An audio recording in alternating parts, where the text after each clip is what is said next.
ग्रहांचा राजा सूर्य, या सूर्याचा दरवर्षी धनु राशीतून मकर राशीत होणारा प्रवेश किंवा संक्रमण याला मकर संक्रांत म्हणून ओळखतात. यंदा 14 जानेवारी 2025ला मंगळवारी मकर संक्रांत आलेली आहे.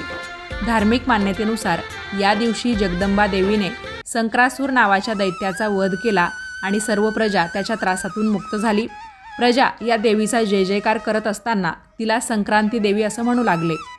तर दरवर्षी जेव्हा संक्रांत येते तर मग संक्रांतीचं नाव काय, ती कशावर येत आहे म्हणजे तिचं वाहन काय, ती ज्या दिशेने येत आहे तर ती दिशा असेल किंवा तिने कशाचा टिळा लावलेला आहे, गंध लावलेला आहे, संक्रांतीचा आहार विहार काय, संक्रांती येत आहे तर मग तिची शुभ अशुभ फळं कोणती, या सर्वांची खूप सारी चर्चा होते. आणि मग त्यामधून एक विषय खूप जास्त चर्चा केला जातो, तो म्हणजे संक्रांती देवीने ज्या रंगाचं वस्त्र परिधान केलेलं आहे ते आपण संक्रांतीला परिधान करावं का, किंवा बांगड्या आपण कोणत्या घातल्या पाहिजे याविषयी.